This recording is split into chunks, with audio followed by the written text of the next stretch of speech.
అందరికి పేట్ల ఈరోజు దేవుని వాక్యము అపోస్తులైన పౌలు తిమోతికి రాసిన మొదటి పత్రిక 2వ అధ్యాయము 1 నుంచి 6 వచనములు చదువుకుందాం.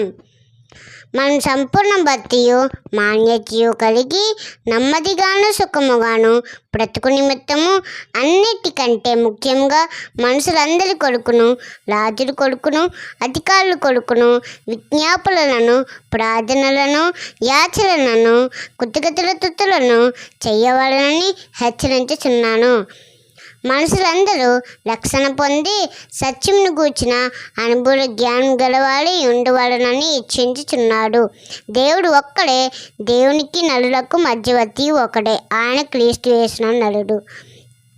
ఈయన అందరి కొరకు విమోచన క్రియధనముగా తను తానై సమర్పించుకునెను. Amen. God bless you. Thank you.